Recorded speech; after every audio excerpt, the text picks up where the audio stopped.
What's good, you guys? Welcome back to For the Underdogs podcast.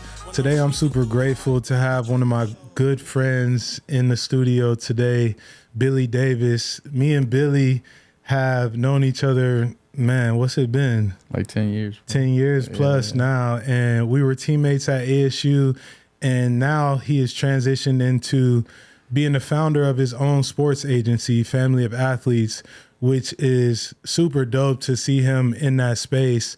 And I really want to start off with kind of getting that story from you about how it went building from the ground up. First off, how is everything going? But yeah, I want to talk about that. How you doing, man? I'm great, bro. It's a pleasure to be here and super excited about, we've been talking about it for a while, but finally me getting in town is the first thing. But getting here and just being back with you is a blessing, bro. So things have been great.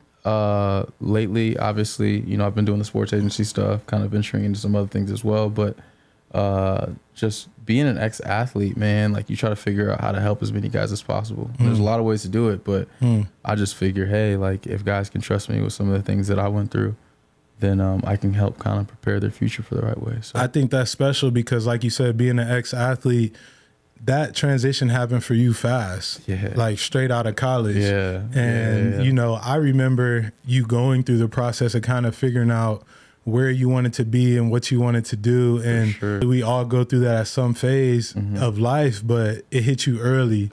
And I remember that process. Can you talk about the ups and downs of what it was like to kind of figure out the space you wanted to get into? Yeah, definitely. I remember, finishing up ball, you guys, a lot of our teammates, right, had the opportunity to go pro. And for me, it wasn't really that, I didn't have that case scenario. So I was really just trying to figure out, I think that a lot of athletes go through a midlife crisis early on because you never really know your identity outside of the sport. Man. Like, what do you enjoy? What's this that all you know is your sport? You're not lying. Yeah. So for me, I was in the same ballpark. And I remember, dude, I was doing a lot of hustling, trying to just figure out what was next. I was still working out, but I was driving Uber.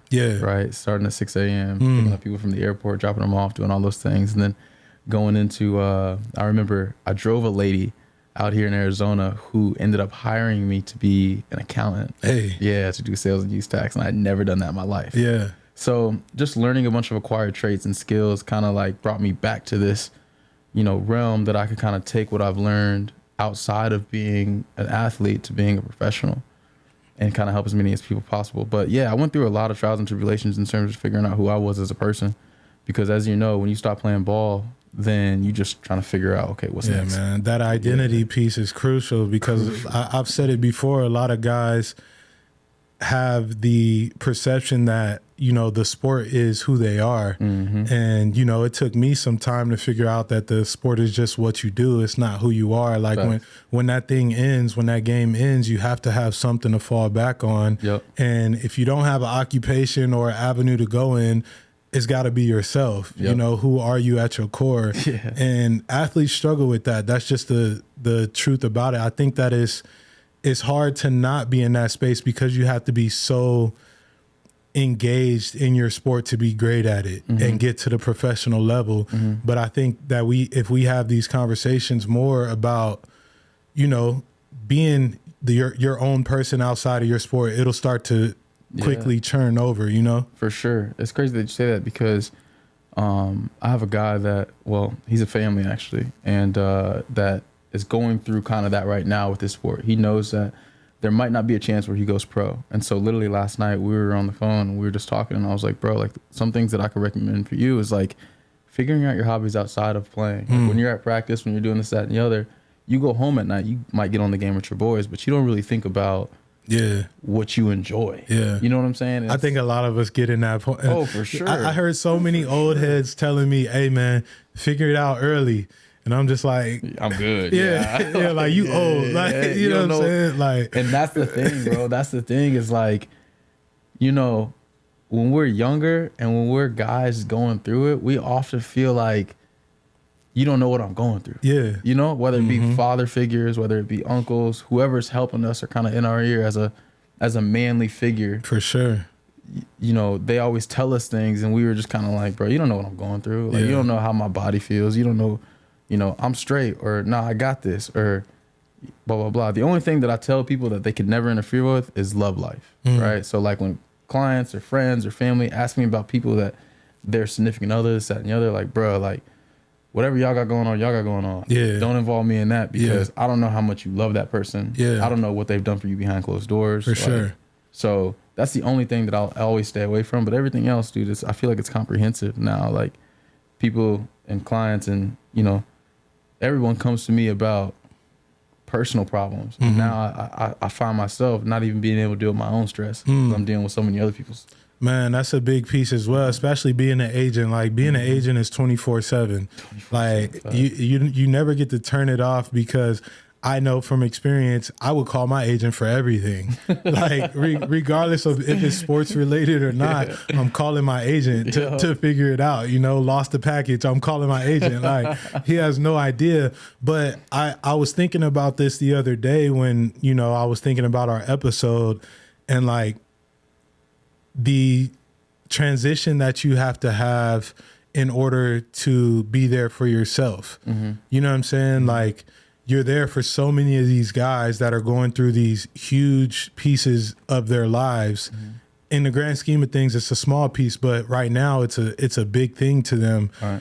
But at the same time, when do you have time to kind of tend to yourself? Yeah, I mean, it's honestly 24/7, but what I've learned to do was I started finding windows and seasons where I could focus on myself. Yeah. Right. So like there's a time period in the summer and it's for the NBA, it's after summer league around like July 17th every year.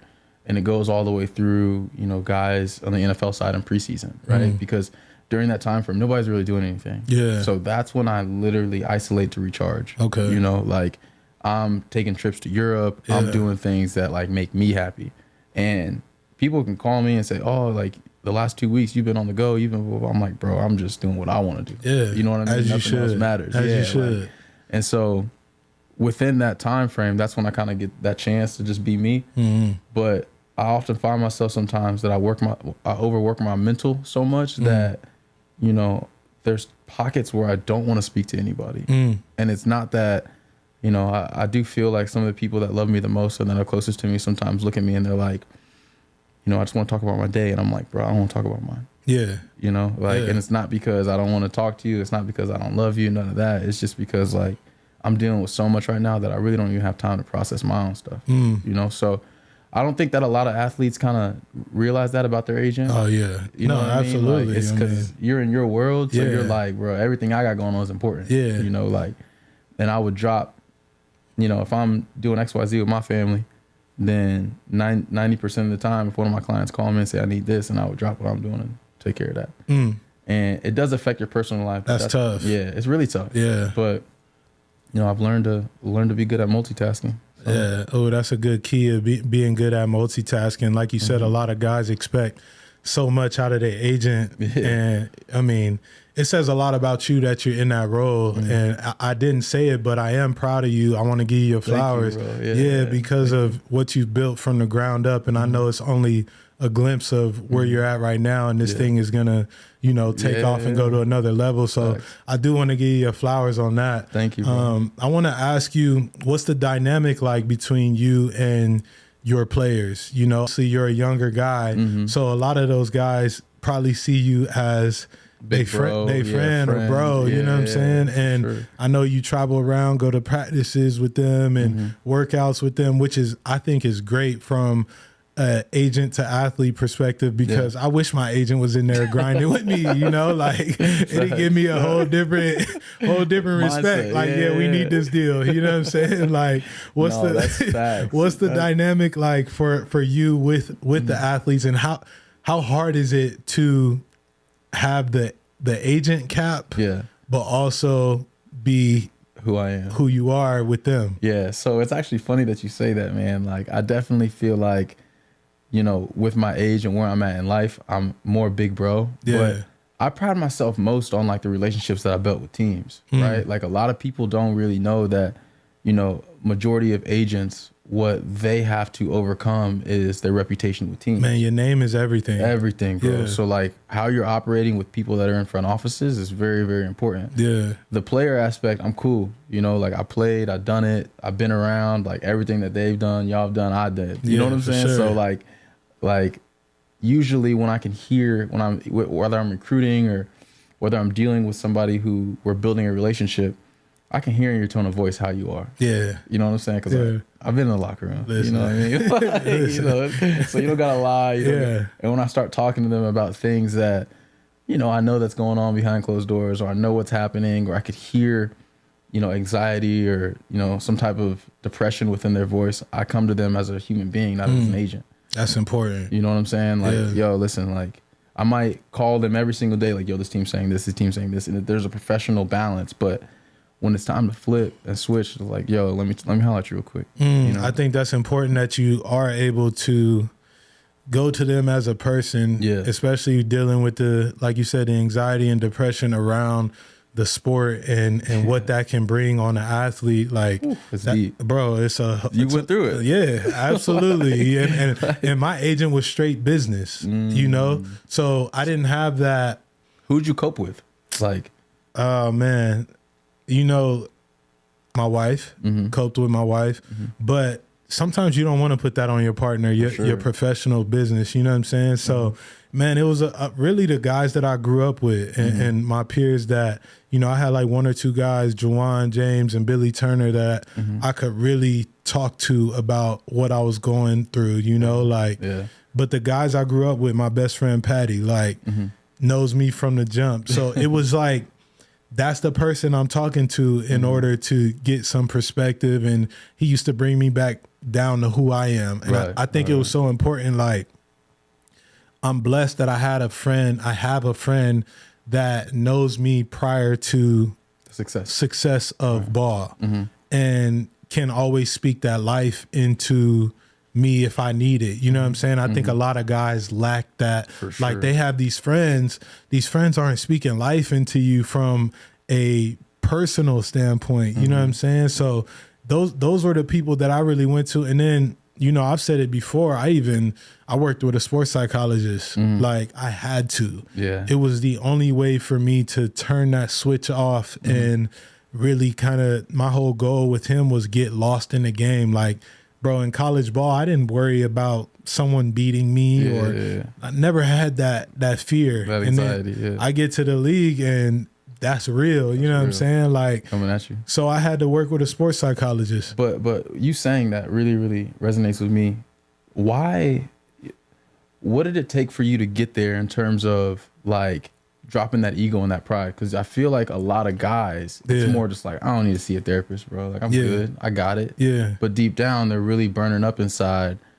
And so what made you say, like, you know what, I'm going to go sit down with somebody because I know I need it for myself? Man, when I found out that the top guys in the league were doing it, the guys that I considered alphas, you know, they're working with somebody. And it is a pride thing, especially in our community, like letting that guard down of like, I need to speak to somebody.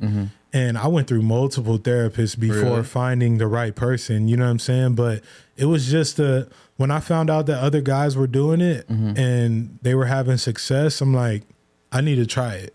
At minimum, try it out and see how it goes. And if I don't want to say names because that's their personal, but if these top guys who are feared in the league are working with a sports psychologist, why would I not try it? You know?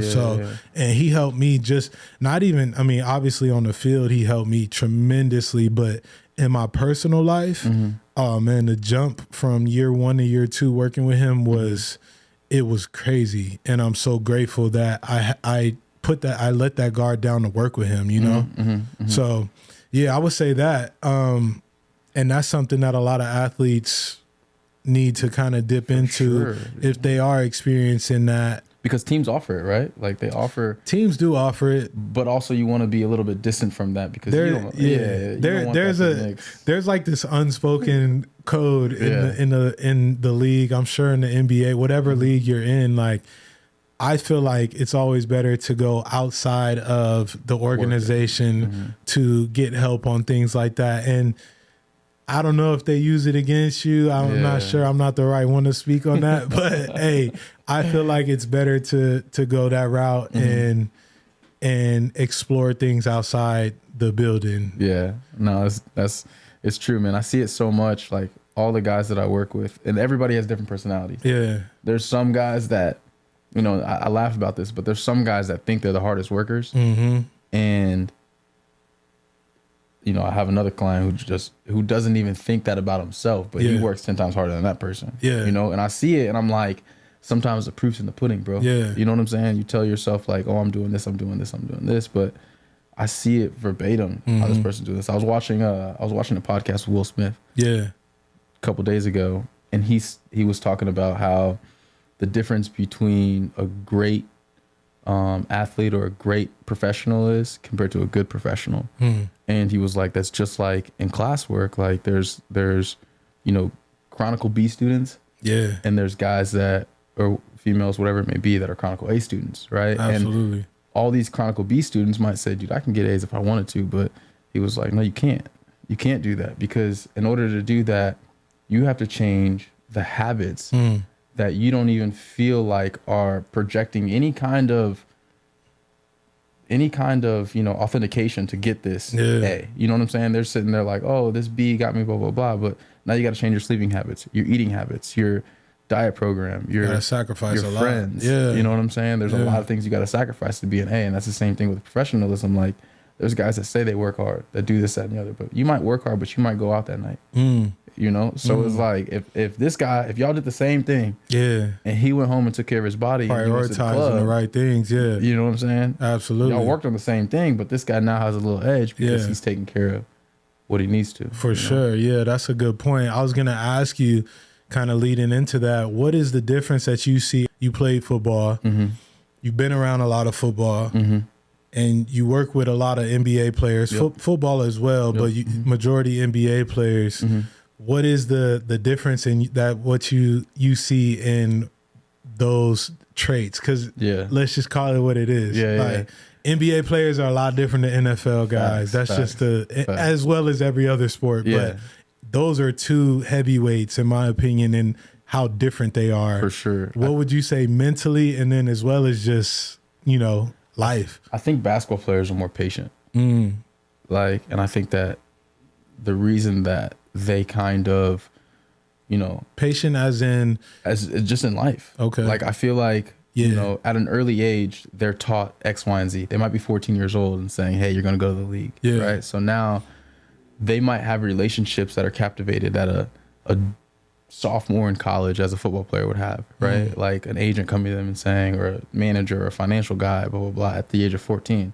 So they've seen so much turnaround within their life. Like by the age of 14, if they've had a financial advisor, agent, this, that, and the other, by the age of, you know, 19, when you get to the league, you probably already fired 2 people. You probably already met somebody else. So now they're more patient on who they work with, how they operate with their life, right? Football, it's like, okay, you might be a senior in high school, McDonald's All-American. I mean, not McDonald's, but Under Armour All-American. You might be playing, you know, in one of the games. Then you go to a big university, right? You're getting paid all this money, a freshman All-American, this, that, and the other, but you still got to go through your junior year. So like at your junior year, you're 21 years old maybe. And now you're becoming a professional. A lot of those guys have had hype for so long that now they decide that they want to do X, Y, and Z. Well, that is their pivotal moment to say, this is my time.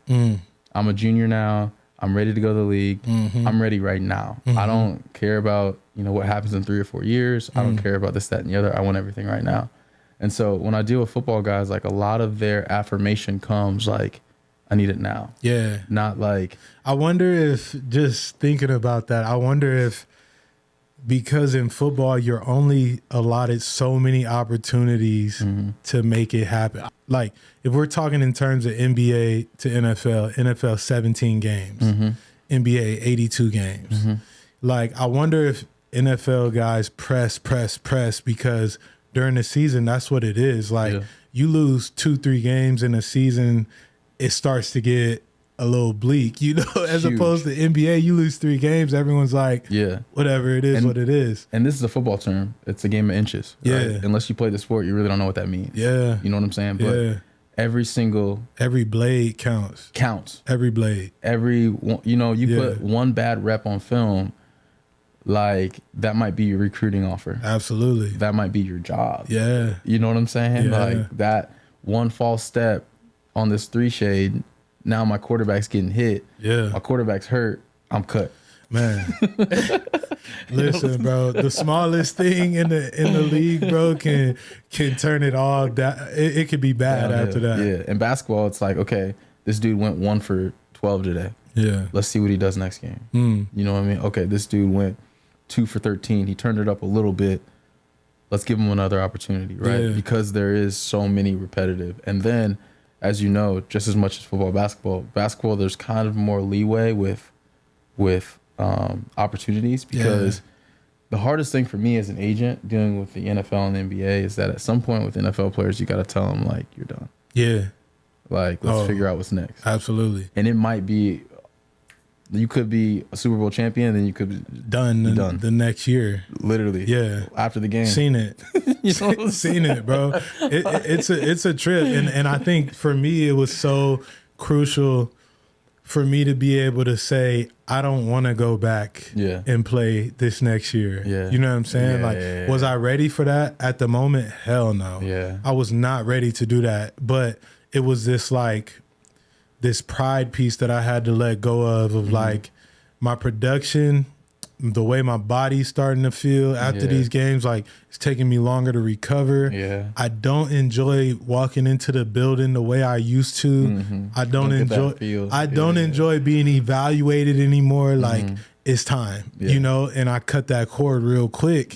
But with that, that's a blessing, bro. It is, but with that, if you're not ready for it, things can go south quick. Facts. Because of what we just talked about with guys getting their validation from the actual sport. Yeah. You know what I'm saying? Yeah, that is true. Now, looking back at it 2 years, 3 years later, it's a blessing that I was in that position.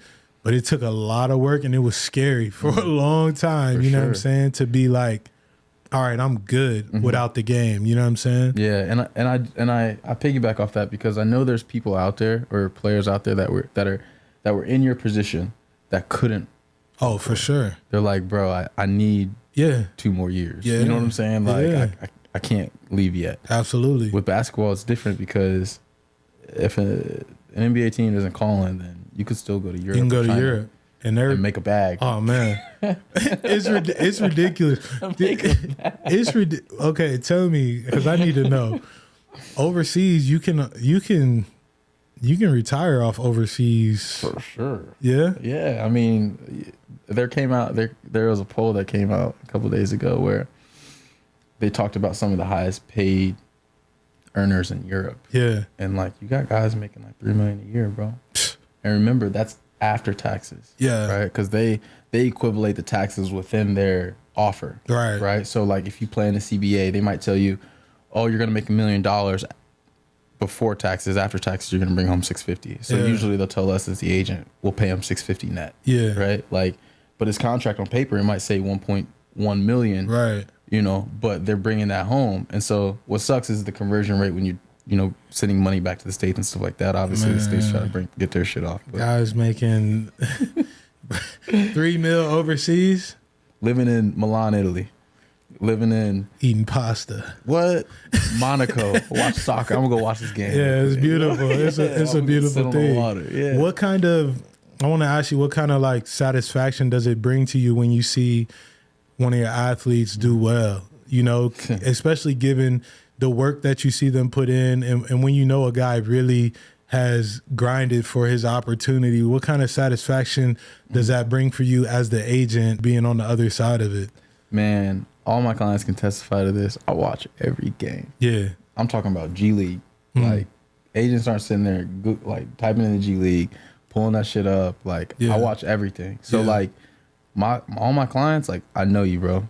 Like, I know how you play, and I know who you are off the court, off the field. You know what I'm saying? So I think for me, seeing success from them, it's almost like one-on-one, like we're doing this together. Yeah. You know what I mean? Like my success is their success is my Which success. is special because your agency is Family of Athletes. Bruh, that's it. And that's what we stand for. Yeah, that's special because a lot of people don't know, like, there's a lot of agencies that don't operate like that, you know, and a lot of agents that don't operate like that from seeing their guys as family. So I think I respect the fact that you do pay attention to your guys like that and you treat them like family, because I think that's something that is lacked. And I think a lot of guys go through this like grief process after they're done where they thought their agent was there for them for who they are, you know, but the personality, whatever. Exactly. But the agent kind of wasn't. Yeah, it was a check to him. So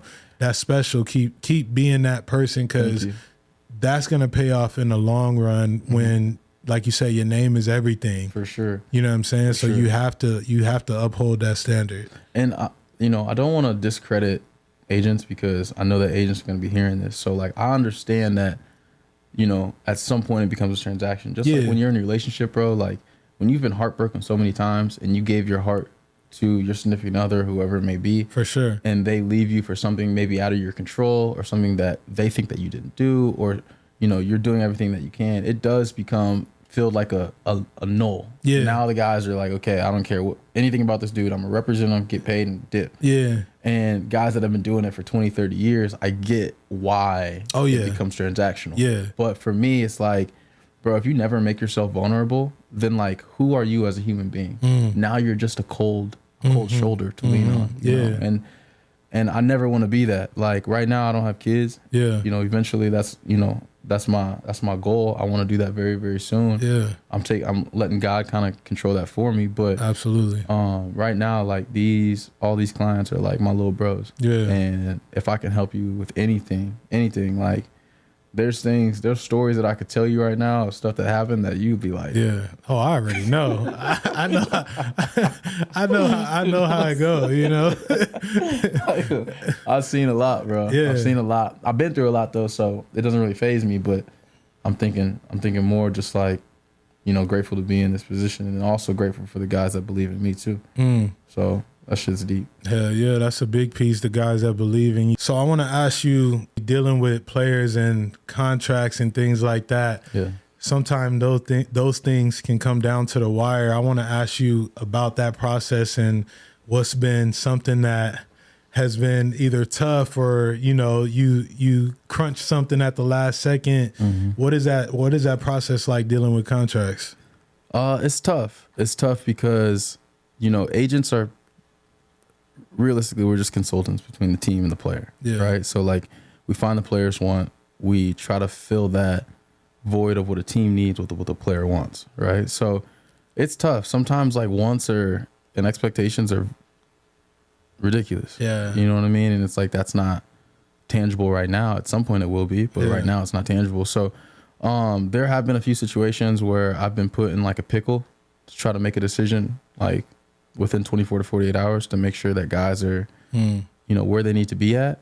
But I think more than anything, man, you have to be understanding as a negotiator, understanding of what the team is trying to do, right? And then that also comes with like preparation. So, you know, for basketball, we have certain exemptions, we have certain like salary cap rules, all those things, and football, the same thing. But you have to know what's where with certain teams, which you can sit down with your client and, you know, it's not their job to understand everything. It's just their job to understand why things aren't going to go the way that they plan, right? And for me, I've always learned that it's not about what you say, it's about how you say it. So absolutely. I'm not just going to come to you as your agent and say, you can't get this money from this team. You're gonna be like, why? You know, like, why can't I? Like, you know? Athlete to flip is like you're not trying. You know what I mean? Well, absolutely. And it's like, for me, I'd rather come educate you on why in your terms and your way of being able to sit down so you process it and develop it and understand it and comprehend it. And then I go to the team and say, okay, we understand why you're making this offer. We'll politely pass or we'll go somewhere else. Yeah. And, you know, there's some teams that are firm with their offers, right? If they offer you something and you pass and go somewhere else, they're going to be like, okay, cool, wash your hands with it. And there's some teams that are like, nah, we'll double down. Right. You know, and you just got to. That's when you know you got them. That's when you know you got them. Do you think that being a former athlete helps you keep your composure in certain situations, like as far as dealing with people, but also like those high pressure situations. I think, you know, playing a sport or any kind of profession teaches you how to deal with crunch time. Yeah. Do you think that your athletic background helps you translate into that? I think the athletic background teaches me the most of like, it doesn't matter who you are, I'm gonna treat you the same. You know? So like a lot of negotiators will look at, you know, certain general managers or certain team owners and say, this is so-and-so, like, I don't want to piss them off. And regardless of if it's, you know, Jerry Jones or Mark Cuban, right? I want to talk to them the same. Yeah. Because me coming from that athletic background, like, you know, players used to not talk to certain players in the locker room because they like, oh, that's so-and-so. Absolutely. Like, nah, bro. Yeah. Everybody gets held accountable, right? And if you... People don't understand that dynamic in the locker room. Like a lot of players, there's players that can tell you 50 guys in the NBA, I mean, in the NFL, they couldn't tell you who's on the roster, you know, like they just don't, it doesn't come together like that until Sunday. Like people don't understand that dynamic. It's different. It's so different. It's like true, though. You could go a whole season and not know someone's name. Yeah. You just know them by number. That's what it is. And one day they're gone. Yeah. Or one. One day you're gone and move on. Like move on. Go find another team to not know nobody's name. For real. Your locker buddy. Yeah. No, for real. But go ahead. But yeah, that's. I mean, on the negotiation piece, like I definitely feel like, like me being an ex-athlete, it's not only one, I understand valuation of player better than a lot of people. That's special. You know, I feel like I'm good at that too. You know, like I can see like, okay, if somebody says I deserve $100 million. Yeah. Like in certain scenarios with certain organizations, I understand why you think that. Yeah. But with where you're at right now, you don't. You know what I'm saying? And that having that conversation with athletes is very pivotal because there's a way to get whatever you want done. It just might not be how you had pictured it in your mind, right? I'll never forget when I first became an agent, I was sitting down with this guy and he was an ex-NBA player. And he was like, I was like, you know, what made you appreciate and enjoy your agent? He was like, well, my last contract, I told him that I wanted another, he was like, I wanted to finish at $40 million, right? I want to make $40 million more on my contract. And his agent was like, okay, I'll get the $40 million for you, right? So he went through free agency process and most teams were offering, you know, 28, 31. Yeah. He was giving numbers like that. And then he said, his agent came to him and was like, hey, listen, I got you the $40 million contract, right? And he was like, oh, I'm happy. Let's do it. Let's get it done, blah, blah, blah. But it was for 4 years instead of 3, right? So he got him the number that he wanted. Yeah. It just was in a different timetable than what he wanted, right? But the thing that I took from that was that there's always a way to get what you want done. It's just how you do it, nobody knows, you know? And there's so many success stories in life that people just wake up successful and they're like, how'd you wake up? How'd you get here? Yeah. And it was like, well, it wasn't by the plan that I had. Yeah. You know what I'm saying? Like I just woke up one day and this hit this and start figuring things out. Yeah. Because we can plan, bro, but God decides. Yeah. At the end of the day. No, absolutely. I think that you had said something earlier that I really wanted to touch on more, and it was about when you say you're spending more time for yourself at these certain points. Always see you working out, always see you up and at it. Yeah. What does that do for you? Because I spent some time coaching a little bit in the league, and it blew my mind that like a lot of coaches don't tend to themselves. Like they're up at 4 a.m. and they're just sitting at their desk. Yeah. And I'm like, when obviously they get satisfaction from the team winning, right. But internally, it does something for me when I get up and I work out early and I get to it and I feel good. Like this morning, I popped out, did my mobility, did my workout, my meditation. Like I feel good today. You know, if I didn't do that, who's to say how I feel? Exactly. You know, what does that do for you? Because I see you consistent with it. Every city you travel to, what does that look like for you? It's funny. So number one, to touch on, a lot of people when we might not work out as hard as we used to. Yeah. But a lot of people don't understand that we've been doing it since we was 10 years old. Yeah. a lot of people pick up a weight when they was in college. Yeah. So like for them that are, you know, these hardcore gym addicts and this, that, and the other, like, yeah, we might not be shredded up like we used to be, this, that, and the other, because we're ex-athletes, but we've been doing it so long now that it's become kind of like a habit. Yeah, absolutely. Like, it's part of my day. Regardless, I gotta break a sweat doing something. You know? And then, you know, to piggyback off that, I read this book, bro. Yeah. This book called Make Your Bed. Fire. Yeah. It was so simple. Yeah. It was straight to the point. Yeah. You know, men talking straight lines, women talking circles. Yeah. This book was a straight line. Okay. It literally states how much of a mental barrier your mind can go into when you don't perform the first task right. And so every morning when you get up, routine, bro. Like I make my bed every morning. Absolutely, me too. Been doing it. You know, when I come home at night, yeah, at least my bed's made. You can get in a bed that's plush and soft. You know what I'm saying? No, like, it really is though. Like for me, I have a hard time not doing it. Like I'm at the point now where if I get out the bed and I don't do it, you think about it. I think about it until I do it, and then I'm like, all right, cool. I can excel. You know what I'm saying? Tell me more. Tell me more about this book, though. I feel like I need to get it now. You got me intrigued, bro. Like the book is written by an ex-Marine, I believe. So obviously, you know, his regiment was his regiment. But yeah. They teach the Marines and the Navy SEALs and all those guys, you know, first thing that you do is you make your bed in the morning, because it checks off the first objective of your day, right? And as long as, if you could have the worst day ever, everything could fail, but as long as you did something and checked off that box, yeah, at least you know you accomplished something. Because, you know, people don't have bad days. We have 20 minutes. Yeah. Receive some shitty phone call, you know, and now you're like, I'm pissed. No, my whole day is fucked up. No, for sure. It's the what I've learned is it's the small wins. Yes. You know what I'm saying? Like, if you can build these small wins into your day, something as simple as making your bed, something as simple as, like for me, that looks like cold plunging, you know, getting in my meditative state, kind of setting my intentions for the day.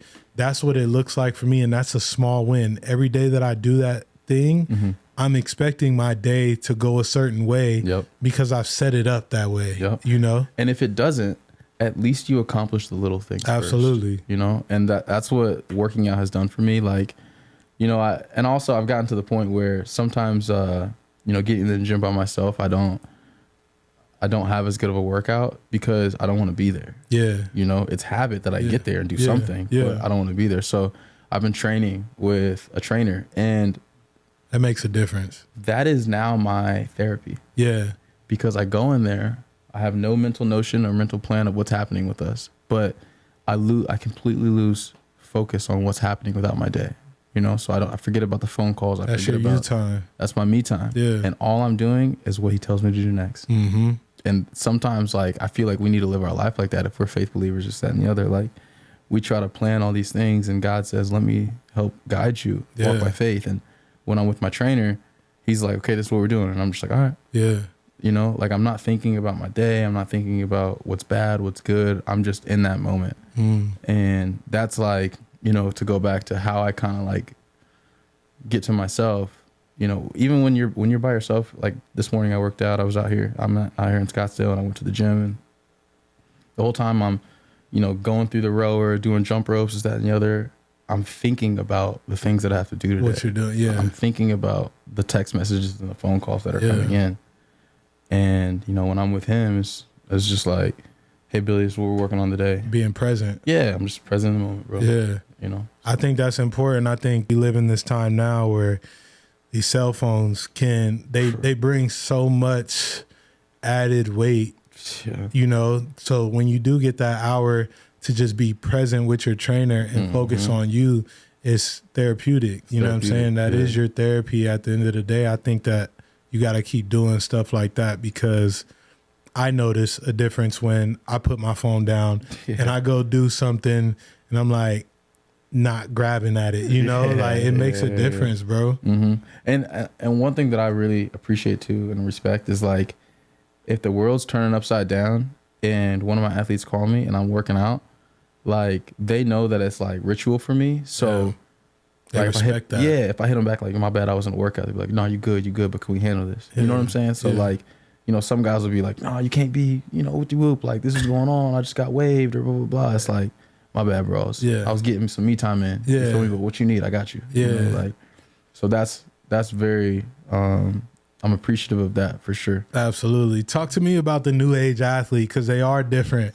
They are different than I feel like. NIL's crazy, bro. Man, I feel like after 2015, 2016, the athletic world just started kind of changing. I'm mad I missed the NIL window, but you would have made some bread. Oh God, man, what? I wish I could go back right now. Let me tell y'all, he was cold.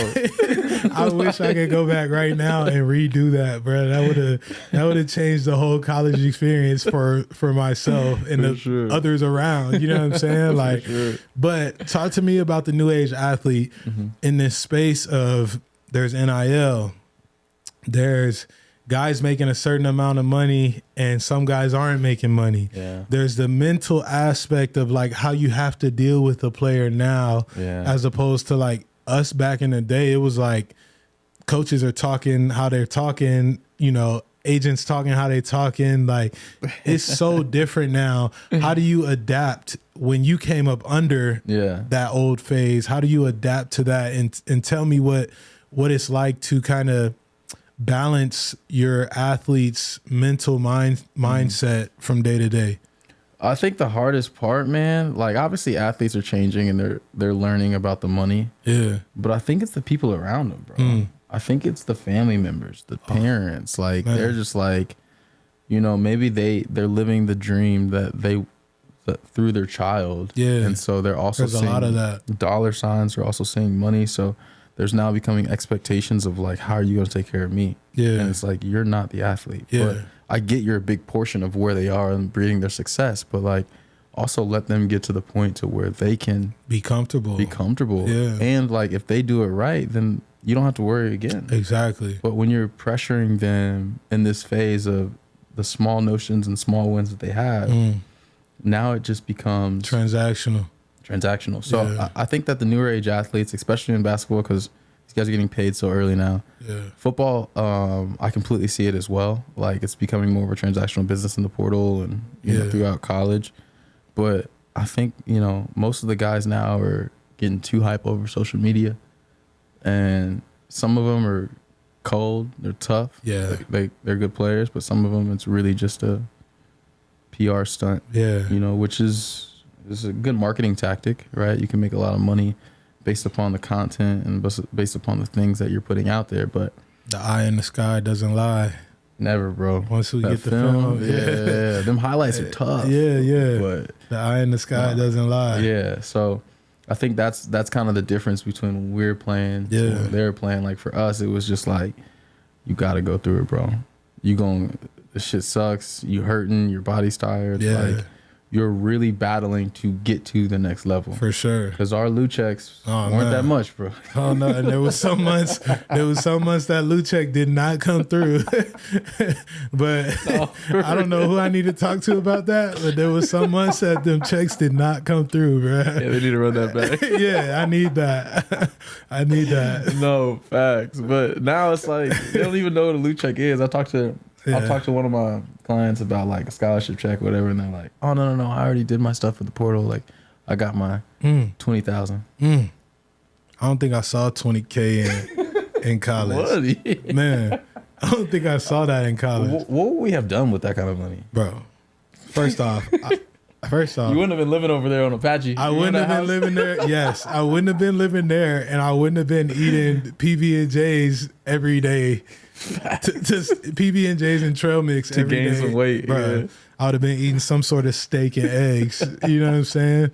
But it was different, bro. I'm so grateful when I think about, you know, if NIL was around during those times, like things would have been different. Mm-hmm. But I'm grateful for that time in college because it really taught me how to like fend for myself. You know what I'm saying? Mm-hmm.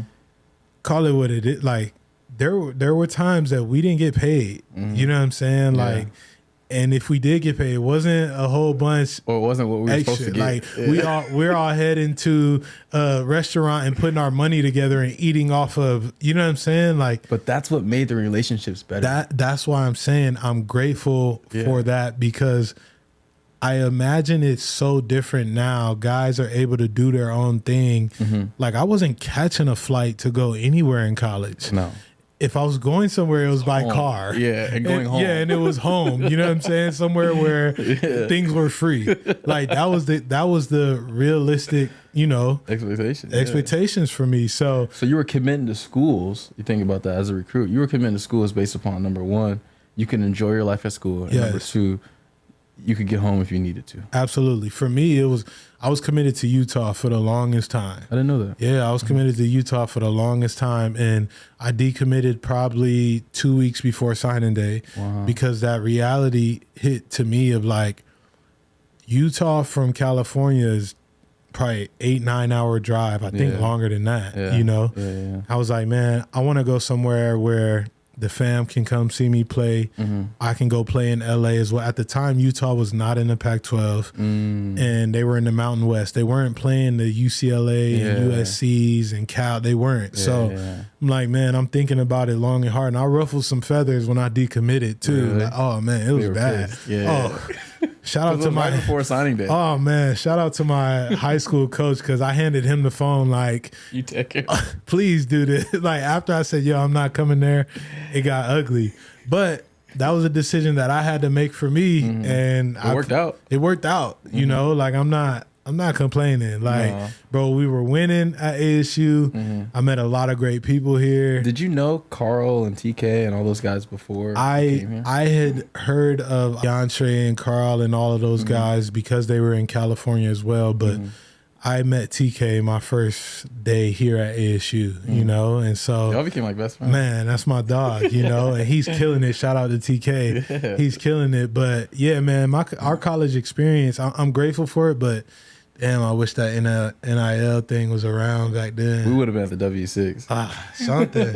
We'd have been at the steakhouse doing something, eating good. Big old line like to eat good, you know. So, damn. So, who are some guys that you look up to in this business of being an agent? We know guys like Rich Paul and things like that, and you know, I imagine that you have huge expectations for where you want to go within this business. Yeah. Who are some guys that you look to that we can kind of, you know, see you in at the end of the day? Man, eventually, like, I would hope to be more of like a Bill Duffy. I don't know if you know who that is, but Bill Duffy. Yeah, he represented guys like Steve Nash, Yao Ming, right? He's a lot older now. He owned a company called BDA. They just recently were bought out by a company called WME. So you've heard of WME. Yeah, absolutely. But he's, you know, based in Walnut Creek, California. Yeah. And the reason I like Bill Duffy is because he built his company, right? I don't know the exact tangibles that happened coming up. And I'll give you a funny story. I remember when I first became an agent, I passed my test, and I had a meeting with Bill Duffy. And I was like 25, 26 years old. I was living with my best friend at the time in Sacramento, who was playing in the league. Yeah. And Bill invites me to his restaurant in California, and I go there and I sit down with him and one of his associates, and you know, we're talking about everything, and I'm super excited, fired up that I just became an NBA agent. And so I'll never forget at the end of the meeting, you know, and obviously they brought me in to come hire me. For sure. And at the end of the meeting, Bill looked at me and was like, you know, so if I put you in place to negotiate a contract today, could you get it done? And I was like, yeah, for sure, of course. Like, there was no fear, there was no doubt in my mind. There was no, and looking back, I would have been like, nah, bro. Yeah. I need your help. I need you, you know, but I was so confident. You think he was asking that question to see 100%. Yeah. To see where I was at mentally. That reverse psychology. Yeah. Because a lot of people think that the right answer is to be like, fuck yeah, I got it. Yeah. You know, I got this. I can do this. But in all reality, when you groom and you mentor and teach people, you want to see their the willingness to learn. You want to see their aspirations of where they think they are and where they want to be at. Because if I knew then what I knew now, you would have?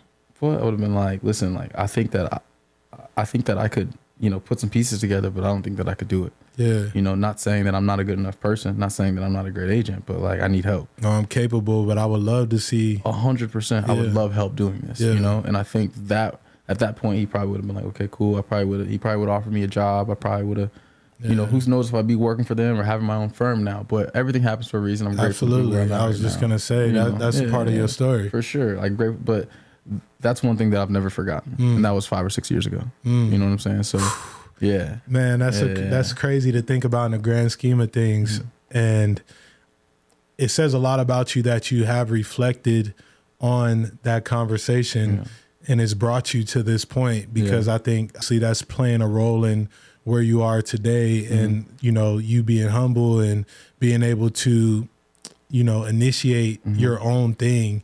What's the best piece of advice that you would give somebody? It doesn't even have to be if they want to be an agent. Yeah. What's the best piece of advice that you would give somebody to jumpstart, their endeavor? Learn as much as you can, but you can't do everything. And you need a team. Like, I wouldn't be where I'm at if I didn't have support and a backbone for people that have helped me.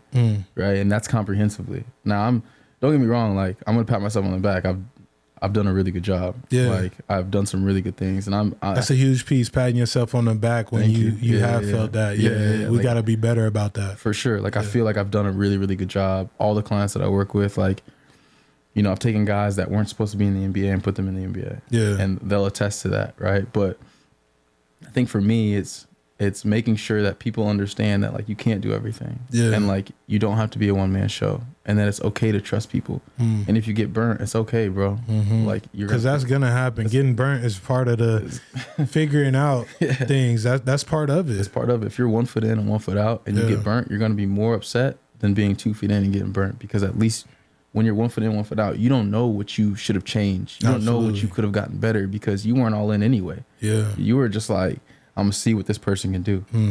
So if this person does something wrong or dips off, you don't know what you could have done differently. Yeah. But when you're 2 feet in and, like, you're all invested in something or somebody, right? And that somebody or something doesn't come through. And this is life in general, not just being an agent, right? Like, at least it wasn't you. Yeah. You know what I'm saying? Absolutely. At least you can live and wake up. And, like, I tell everybody that I work with, like, I sleep happily, bro. Because I don't have a guilty conscience about shit. Yeah. Because I know that anything that I put my heart into, it's not my fault if it doesn't work out. Yeah, you got pure intentions. 100%. If you get cut, like, it wasn't because of Billy. No. So, like, we could be upset all we want. Yeah. But, like, what are we going to do to make it better? Yeah. You know what I mean? Yeah. And that's a good mindset to have. Yeah, that's why I would just recommend because at the end of the day, I'm an entrepreneur, not just an agent. Yeah. So, like, I would recommend anybody going through some kind of professionalism or trying to build something or trying to go somewhere, like, you can't do this shit alone. And gotta have a team. But learn as much as you can, because if you can hold that team accountable, because you do know things, push each other. Yeah. Tough. Man, that's good advice.